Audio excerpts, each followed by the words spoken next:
Hello students, welcome to the Agnij online classes. और आज की क्लास में हम आगे बढ़ाएंगे क्लास 12th अकाउंटिंग का topic cash flow statements. So students, जैसे कि आप जानते हैं, अब हमने कैश फ्लो स्टेटमेंट्स में एडजस्टमेंट वाले क्वेश्चन शुरू कर दिए हैं जो कि एग्जाम में आते हैं। और बिल्कुल ऐसे ही क्वेश्चंस आएंगे स्टूडेंट्स। आपको अगर ये क्वेश्चन समझ आ जाते हैं तो आप समझ लीजिए कैश फ्लो की तैयारी आपकी बहुत अच्छी हो गई है। सो आज हम इलस्ट्रेशन नंबर 46 पे आ गए हैं। अब जल्दी से पहले इसको एक बार पढ़ के हम कुछ पॉइंट्स इसमें मार्क कर लेते हैं और उसके बाद हम सॉल्यूशन पे चलेंगे। तो स्टूडेंट, सबसे पहले आप यहाँ देख सकते हैं इक्विटी एंड लायबिलिटीज़ में शेयर होल्डर फंड्स दिया हुआ है और शेयर कैपिटल दिया हुआ है जो कि 8 से 10 लाख हो गई है। तो student, share capital financing activity में जाता है, जैसे कि आपको पता है। रिजर्व एंड सरप्लस में आपको पहला नोट दिया हुआ है। तो इस क्वेश्चन में आपको नोट्स टू अकाउंट्स भी दी हुई हैं और एडजस्टमेंट भी दी हुई है। तो बड़े ध्यान से ऐसे क्वेश्चंस करने हैं स्टूडेंट्स। देखिए, रिजर्व एंड सरप्लस में आपको यहाँ पे ऑपरेटिंग एक्टिविटी शुरू होती है, तो वो वाला जो बैलेंस है आपको नोट नंबर 1 से ले लेना है स्टूडेंट्स। उसके बाद आगे बढ़ते हैं। अब यहाँ पे देखिए, नॉन करेंट लायबिलिटीज़ में लॉन्ग टर्म बोरोइंग्स है। और जब भी बोरोइंग्स की बात होती है स्टूडेंट्स, ये फाइनेंशियल एक्टिविटीज़ होती हैं। अच्छा, लेकिन यहाँ पर पॉइंट 2 पड़ा हुआ है, तो इसको हमको डिटेल में देखना पड़ेगा। तो स्टूडेंट्स, लॉन्ग टर्म बोरोइंग्स में 12% डिबेंचर आपको दिया हुआ है, तो डिबेंचर से पैसा उठाया है, ठीक है। और ये 10 से 9 लाख हो गया है, तो जाहिर सी बात है ये फाइनेंसिंग एक्टिविटीज़ में जाता है।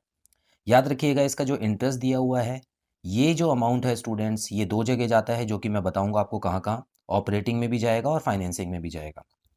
अच्छा, आगे बढ़ते हैं। करंट लायबिलिटीज़ की बात करें स्टूडेंट्स, देखिए शॉर्ट टर्म बोरोइंग्स की बात हो रही है, नोट नंबर 3 चेक करना होगा। तो छोटे समय के लिए उधार लिया है बैंक ओवरड्राफ्ट, और बैंक ओवरड्राफ्ट का अमाउंट भी स्टूडेंट्स फाइनेंसिंग एक्टिविटीज़ में जाता है। अगर इसका इंटरेस्ट होता तो वो भी 2 जगह जाता, याद रखिएगा। उसके बाद यहाँ पे दिया हुआ है शॉर्ट टर्म प्रोविजंस। अब स्टूडेंट्स, आपको पता है प्रोविजन में ओपनिंग और क्लोजिंग प्रोविजन जो होता है मैटर करता है। उसके अलावा यहाँ पर पॉइंट नंबर 4 में प्रोविजन फॉर टैक्स दिया हुआ है, जो कि ये अमाउंट है, ठीक है। अच्छा, इसके साथ साथ देखें कि आपको यहाँ पर 12% डिबेंचर की एक एडजस्टमेंट भी दी हुई है और टैक्स की भी एक एडजस्टमेंट दी हुई है।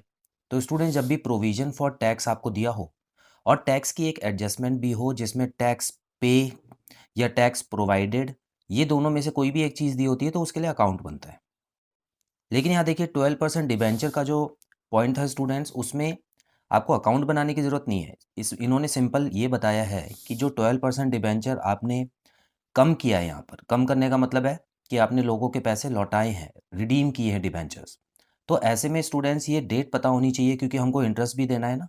तो हमको पता होना चाहिए कि जो ओपनिंग बैलेंस है वो कितने दिनों तक हमारे पास रहा, मतलब हमने रिडीम किए तो कब तक किए। तो उसी को क्लैरिफाई करने के लिए इन्होंने यहाँ पर आपको बता दिया है कि साल के एंड में दिए, मतलब इस तारीख को रिडीम किए थे। तो इसका मतलब 10 लाख रुपए के जो डिबेंचर थे वो पूरे के पूरे साल का इंटरेस्ट देंगे। तो आपको इंटरेस्ट हमेशा ओपनिंग बैलेंस पे देना होता है, याद होगा आपको मैंने बताया था, ठीक है। तो ये दो एडजस्टमेंट भी हमने अभी समझ लिए हैं, हालांकि इसको और अच्छे से करेंगे हम लोग। चलिए, तो स्टूडेंट्स यहाँ पर अब हम आगे बढ़ते हैं। तो यहाँ देखिए, एसेट्स के डिपार्टमेंट में आते हैं और यहाँ पे लिखा है नॉन करेंट एसेट्स, मतलब फिक्स्ड एसेट्स। तो टेंजिबल एसेट्स में क्या क्या दिया हुआ है? देखिए, टेंजिबल एसेट्स में यहाँ पे मशीनरी दी हुई है और एक्यूमुलेटेड डेप्रिसिएशन दिया हुआ है। देखिए स्टूडेंट्स, जब भी ऐसे मशीनरी और डेप्रिसिएशन अलग अलग दिया होता है तो आपको घबराने की ज़रूरत नहीं होती है। अगर यहाँ पर आपको कोई एडजस्टमेंट दी होती तो उसके लिए आपको एक अकाउंट बनाना होता, ठीक है। 2 अकाउंट बनाने पड़ते, बल्कि एक तो एक्यूमुलेटेड डेप्रिसिएशन का और एक मशीनरी का। लेकिन यहाँ पर क्योंकि कोई एडजस्टमेंट नहीं है, तो आपको क्या करना है, डेप्रिसिएशन अलग कैलकुलेट कर लेना है, जो कि कहाँ जाता है, ऑपरेटिंग एक्टिविटीज़ में। और मशीनरी का अमाउंट इन्वेस्टिंग एक्टिविटी में जाता है, तो उसके हिसाब से आपको बस 2 एंट्रीज डाल देनी है और कुछ नहीं करना है इसमें। आगे बढ़ते हैं। इंटेंजिबल एसेट्स में स्टूडेंट्स देखिए, यहाँ पे आपको पॉइंट नंबर 6 दिया हुआ है, तो ये गुडविल की बात हो रही है। तो गुडविल कहाँ पे जाता है? गुडविल का अमाउंट कम हो रहा है, तो इसका मतलब है ये एमोर्टाइजेशन हुआ है, इस पे डेप्रिसिएशन लगा है एक तरीके का। तो स्टूडेंट्स, ये ऑपरेटिंग एक्टिविटीज़ में जाता है। आगे बढ़ेंगे। नॉन करेंट इन्वेस्टमेंट पे कोई पॉइंट नहीं है, तो इसको भी ध्यान देना, ठीक है ना। तो यहाँ पर मैं लिख देता हूँ नॉन करेंट इन्वेस्टमेंट है, तो ये भी इन्वेस्टिंग एक्टिविटी में ही जाएगी। आई बना देते हैं यहाँ पे स्टूडेंट्स, ठीक है। इसको इग्नोर नहीं करना है आपको गलती से, कहीं यार नोट्स के चक्कर में आप यहाँ पे जो लिखी चीज़ें उनको भूल जाएं। चलिए आगे बढ़ते हैं। यहाँ पे आपको करंट एसेट्स में दिया हुआ है करंट इन्वेस्टमेंट्स, इन्वेंट्रीज। इन्वेंट्रीज में आपको 7 नंबर दिया हुआ है, ठीक है। तो 7 पॉइंट मतलब स्टॉक इन ट्रेड की बात हो रही है यहाँ पे। तो ये कहाँ पे जाता है स्टूडेंट्स? ऑपरेटिंग एक्टिविटीज़ में, आपको पता है। लेकिन यहाँ देखिए, कैश एंड कैश इक्विवेलेंट्स जहाँ से हम क्वेश्चन एंड करते हैं, उसमें करंट इन्वेस्टमेंट भी आपको ऐड करनी होती है। आपको याद होगा students, cash and cash equivalents में टोटल 5 चीज़ें आती थी। तो उसमें से करंट इन्वेस्टमेंट भी एक होता है जो कि आपको अलग से अगर दिया हुआ है तो आपको इन दोनों को ऐड करके कैश एंड कैश इक्विवेलेंट्स में डालना है ओपनिंग और क्लोजिंग में। इतना क्लियर है? तो अगर हम मोटे तौर पे देखें स्टूडेंट्स, तो हमने सारी चीज़ें देख ली हैं, एक बार रिवाइज़ अच्छे से कर लिया है। अब हम इसको जल्दी से इसके अकाउंट्स बनाते हैं जो भी ज़रूरी है। देखिए, कुछ ऑर्डर आपको फॉलो करने होते हैं यहाँ पर। तो सबसे पहले तो मेरे जब मैं करता हूँ स्टूडेंट्स, तो मैं सबसे पहले ये अकाउंट बना लेता हूँ, क्योंकि अकाउंट में भी कुछ छुपी हुई चीज़ें होती हैं जो कि हमको निकालनी होती हैं। तो इसको हम बना लेते हैं पहले। तो देखिए, प्रोविज़न फॉर टैक्स जो होता है वो एक गुल्लक होती है और ये क्रेडिट बैलेंस में ओपन होता है। तो इसका मतलब यहाँ पे आपको लिखना है by balance BD. By balance BD लिखा है। और इसमें आप देख सकते हैं स्टूडेंट्स, प्रोविज़न फॉर टैक्स में ओपनिंग बैलेंस कितना था? 1,80,000 था। तो यहाँ पे मैंने लिख दिया।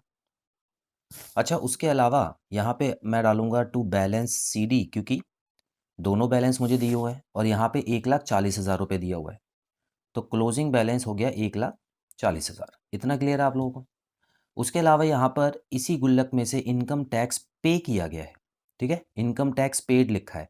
तो इसका मतलब है यहाँ पे आएगा स्टूडेंट्स टू बैंक और ब्रैकेट में आप लिखना टैक्स पेड। और कितना अमाउंट है? 1,40,000। तो स्टूडेंट्स ये 1,40,000 भी आ गया। अब यहाँ पे हम जब इसको टोटल करेंगे तो आइए जल्दी से इसको टोटल भी कर लेते हैं। आप देखेंगे आरएचएस जो है स्टूडेंट्स वो बड़ी है, सॉरी एलएचएस जो है वो बड़ी है, तो 2,80,000 यहाँ पे आ गया है। तो 2,80,000 यहाँ आ गया। उसके अलावा जो छुपा हुआ अमाउंट था वो कौन सा होगा स्टूडेंट्स? इसी गुल्लक में जो इस साल हमने टैक्स प्रोवाइड किया होगा। तो उसके लिए students P and L account आता है और यहाँ पे tax provided. I hope provided और पेड में आपको फ़र्क पता होगा। प्रोवाइडेड मतलब होता है जब भी गुल्लक में हम इस साल का पैसा डालते हैं, ठीक है? वो हमने पे नहीं किया है अभी, गुल्लक में डाला है टैक्स के नाम का, पे हमने सिर्फ 1,40,000 किया है।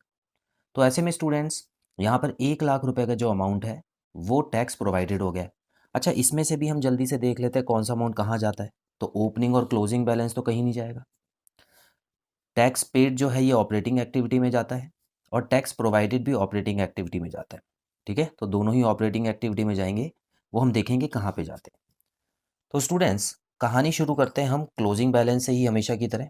ठीक है, तो यहाँ पे मैं कॉलम्स बना लेता हूँ। तो इस तरीके से आपको एग्जाम में सबसे पहले क्लोजिंग बैलेंस डाल देना है। यहाँ पे लिखना है आपको closing cash and cash equivalents. ठीक है, आप कोशिश करके पूरा लिखिएगा। तो closing cash and cash equivalents में मुझे नज़र आ रहा है दोनों को ऐड करना है। ठीक है, यहाँ पे प्लस इन्वेस्टमेंट भी कर देना, प्लस करेंट इन्वेस्टमेंट। तो स्टूडेंट्स आप देख सकते हैं क्लोजिंग में यहाँ पर 2,80,000 रुपये ऐड करके आएगा। तो ये लीजिए, मैं फाइनल अमाउंट में 2,80,000 लिख दूँ। उसके ऊपर क्या लिखना होता है students? Opening cash and cash equivalents plus plus current investment. और यहाँ पे मुझे नज़र आ रहा है 2,40,000। तो 2,40,000 हो गया। तो आप देख सकते हैं स्टूडेंट्स, 2,40,000 ऊपर है, 280 नीचे है। तो 40,000 का जो गैप है वही हमारा जो आंसर आएगा वो आना चाहिए। तो यहाँ पे लिख देता हूँ increase net increase in cash flow. ठीक है, तो यहाँ पर जो एंडिंग का काम है वो तो मैंने यहाँ पे कर लिया है स्टूडेंट्स। ठीक है, अब हम स्टार्टिंग पे चलते हैं। मतलब मेरा आंसर जो आना चाहिए वो 40,000 आना चाहिए सबको मिला के। तो सबसे पहले तो यहाँ पे मैं लिखूंगा स्टूडेंट्स पॉइंट नंबर ए, या यहाँ पर आप लिख सकते हैं सबसे पहले cash flow from operating activities. ठीक है, और सबसे पहले यहाँ पर हम कहाँ से शुरू करते हैं स्टूडेंट्स? मैंने आपको बताया रिजर्व एंड सरप्लस। और ये रिजर्व और सरप्लस में भी एक चीज़ ध्यान से देखिए, ओपनिंग बैलेंस में लॉस दिया हुआ है 1,00,000 रुपए का और क्लोजिंग बैलेंस में प्रॉफिट दिया हुआ है। तो इन दोनों को माइनस करके ही तो आंसर आता था। तो 4,00,000 में से 1,00,000 का लॉस, ठीक है ना, मतलब एक माइनस तो यहाँ लगा हुआ है और ऊपर से एक और माइनस लगाते हैं हम लोग। तो ऐसे में स्टूडेंट्स 5,00,000 हो जाएगा ये। ठीक है, तो आपको मैथ्स तो पता ही है, माइनस माइनस जो होता है वो प्लस हो जाता है। तो यहाँ पे मैं डाल देता हूँ surplus, that is P&L statement, और वो भी कितना है 5 लाख रुपए। तो स्टूडेंट्स देखिए सेकंड कॉलम में मैं 5 लाख रुपए यहाँ पे लिख देता हूँ, ठीक है। अब उसमें कुछ चीज़ें ऐड होती हैं, कुछ चीज़ें लेस होती हैं, आपको पता ही है स्टूडेंट्स। अब यहाँ पे सबसे पहले याद कीजिए क्या आता था, सबसे पहले प्रॉफिट जो डिस्ट्रीब्यूट होता था वो वाली चीज़ें आती थी, जैसे कि आपने डिविडेंड दिया, इंटरिम हो या प्रपोज्ड हो। उसके अलावा आपने कोई प्रोविज़न में पैसा डाला है, जो कि डाला है वो आएगा यहाँ पे। उसके अलावा कोई एक्स्ट्रा ऑर्डिनरी इनकम होती है इससे रिलेटेड, तो वो भी आता है स्टूडेंट्स। तो यहाँ पे फ़िलहाल ज़्यादा चीज़ें नहीं है, यहाँ पे फ़िलहाल आपको सिर्फ़ और सिर्फ़ ये वाला जो अमाउंट है ना स्टूडेंट्स, जो इस बार हमने प्रोवाइड किया है ना, प्रॉफ़िट का हिस्सा जो हमने इस गुल्लक में डाला था 1 लाख रुपए, वो आएगा, और वो भी ऐड में आएगा। तो यहाँ पे लिखूँगा मैं प्रोवाइडेड टैक्स, या इनकम टैक्स प्रोवाइडेड भी आप लिख सकते हैं। तो यहाँ पे जो 1 लाख रुपए का अमाउंट है मैं सीधा बाहर लिख देता हूँ। अच्छा, कुछ क्या लेस भी होना है, तो स्टूडेंट्स यहाँ पे लेस वाला कोई भी चीज़ नहीं है, और ना ही कोई शेयर के ऊपर हमने डिविडेंड दिया है जो कि यहाँ पे आएगा। तो सिंपल सा हमको क्या करना है स्टूडेंट्स, इसको टोटल कर लेना है। तो ये टोटल आ गया 6 lakhs। और सेकंड पॉइंट इसका कहाँ पे आता है स्टूडेंट्स, यहाँ पे हम लिखेंगे net profit, net profit before tax, before tax and extra ordinary items. इतना क्लियर है आपको। एक चीज़ मैं बता दूं स्टूडेंट्स, कि ये जो टैक्स प्रोवाइडेड है ये यहाँ पे ऐड होगा, कभी गलती से लेस मत कर देना क्योंकि हमने गुल्लक में डाला था। अच्छा, अब इसमें ऐड और लेस होती हैं कुछ चीज़ें आगे की। कौन कौन सी चीज़ें होती है स्टूडेंट्स, सबसे पहले तो यहाँ पे डेप्रिसिएशन आता है, ठीक है। तो डेप्रिसिएशन आप देख सकते हैं यहाँ पे लिखा था स्टूडेंट्स एक्यूमुलेटेड डेप्रिसिएशन।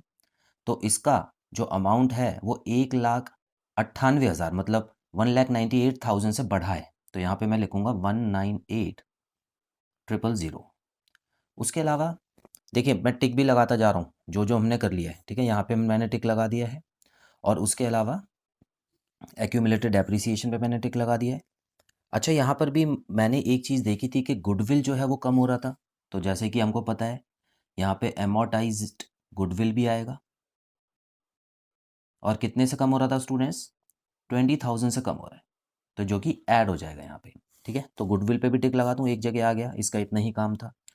कोई और भी चीज़ हो रही है स्टूडेंट्स, तो अगर आप ध्यान से देखें तो यहाँ पर और कौन सी चीज़ डालते हैं, कोई भी ऐसी इनकम हुई हो या कोई भी ऐसा खर्चा हुआ हो जो ऑपरेटिंग एक्टिविटी से रिलेटेड नहीं हो, है ना, नॉन कैश और नॉन ऑपरेटिंग एक्टिविटी वाली चीज़ डालते हैं। तो मैंने आपको कहा था स्टूडेंट्स कि ये जो डिबेंचर का 12% है ना, ये फाइनेंसिंग एक्टिविटी में तो जाएगा ही जाएगा, लेकिन साथ में ये ऑपरेटिंग एक्टिविटी में भी जाता है, और क्योंकि ये खर्चा हुआ है तो इसीलिए ये यहीं पे जाके ऐड हो जाएगा, ठीक है। यहाँ पे मैं लिखूंगा इंटरेस्ट ऑन 12% डिबेंचर।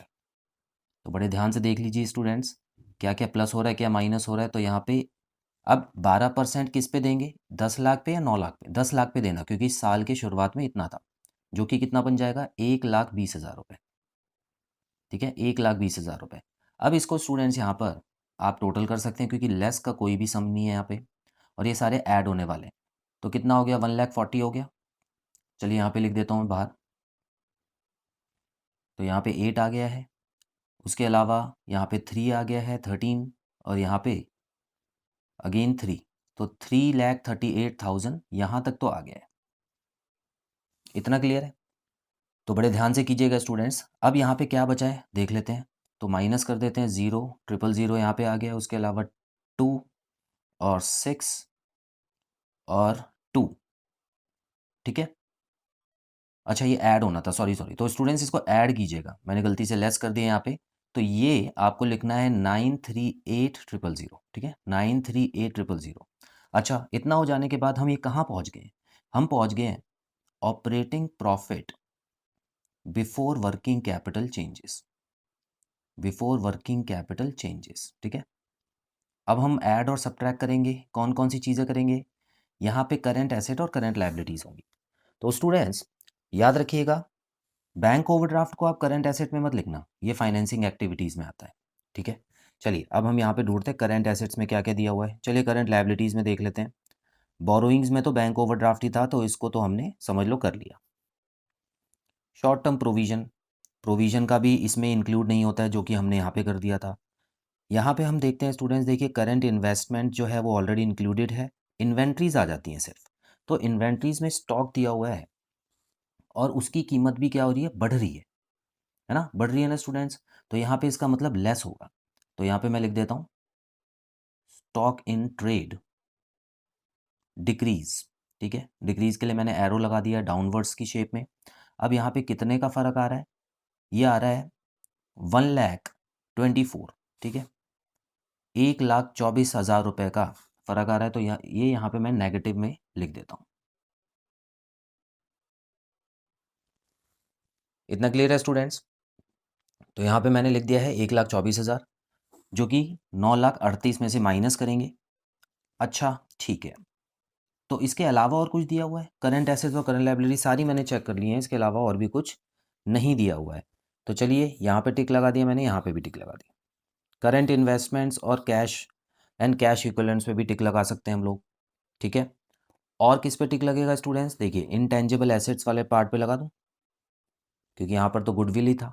तो बहुत ध्यान से टिक लगाते जाइए जहाँ जहाँ के काम आपके होते जा रहे हैं। ये लीजिए प्रोविज़न पर भी लगा दिया मैंने, और क्योंकि यहाँ पर ये भी हो गया था, सरप्लस पे भी लगा दीजिए। ठीक है, और यहाँ वाले रिजर्व एंड सरप्लस पे भी लगा दीजिए। ठीक है, अब स्टूडेंट्स क्या बचता है हमारे पास, अब हम देखेंगे यहाँ पर हम कहाँ पहुँचे हैं, पहले माइनस कर लेते हैं। 0,0,0,4 और यहाँ पे बचा है 1, और यहाँ पे 9 में से 1 तो 8,14,000, और ये है cash generated from operations. Cash generated from operations आपको पता ही है। इसके बाद क्या होगा, इसके बाद इनकम टैक्स जो पे किया है वो लेस हो जाएगा स्टूडेंट्स। इनकम टैक्स जो असली में पे किया है हमने इस साल, जो कि कितना था, 1,40,000 रुपये। ठीक है, ये जो है यहाँ पे लेस होगा। तो 1,40,000 यहाँ पे मैं माइनस करके जो टोटल अमाउंट आता है वो मैं बाहर की तरफ लिख दूंगा, और वो आएगा स्टूडेंट्स, देखिए 0,0,0,4, और यहाँ पे 11 में से 4 जब जाएंगे तो 7 बचेगा स्टूडेंट्स, और यहाँ पर 7 में से 1 गए तो 6,74,000, और यही हमारा cash flow from operating activities हो गया। इतना क्लियर है आपको, इसको मैं ए नाम दे देता हूँ, क्योंकि लास्ट में ए बी सी को प्लस कर देंगे हम। एक चीज़ आ चुकी है हमारी, चलिए दूसरी चीज़ पे शुरू करते हैं हम। तो एक एरो डाल के मैं यहाँ पे लिखता हूँ cash flow from investing activities. ठीक है, इसमें कुछ चीज़ें ऐड होंगी, कुछ चीज़ें लेस होंगी, तो बड़े ध्यान से करना है हमको, कोई भी चीज़ मिस नहीं होनी चाहिए। तो सबसे पहले हम इसको पता करने के लिए स्टूडेंट्स जाएंगे फिक्स्ड एसेट्स पे। तो एसेट्स में देखिए, टेंजिबल एसेट्स में 5वें पॉइंट पे हमको दिया हुआ है मशीनरी। ठीक है, तो मशीनरी बढ़ रही है, मशीन बढ़ रही है ना स्टूडेंट्स, और कितने से बढ़ रही है, यहाँ पे अगर आप देखें, जब भी मशीन बढ़ती है तो हम लेस में डालेंगे क्योंकि कैश गया होगा। तो इंक्रीज इन मशीनरी अमाउंट लिख लेते हैं माइनस करके। तो यहाँ अगर आप देखें 0,000 तो आ ही रहा है, उसके साथ 6 में से 2 गए तो 4 बचा है, और 0 में से मतलब 10 में से 4 गए तो 6 बचा है यहाँ पे, और 23 में से अगर 16 जाएंगे तो 7, तो 7,64,000 यहाँ बचा है। उसके अलावा भी कुछ है, इस पे भी टिक लगा दूँ स्टूडेंट्स, अब इसका भी काम खत्म हो गया, ये लीजिए पूरा का पूरा इसका काम खत्म हो चुका है। लेकिन यहाँ पर देखिए, एक मुझे आय यहाँ पे नज़र आ रहा है, जो कि नॉन करेंट इन्वेस्टमेंट।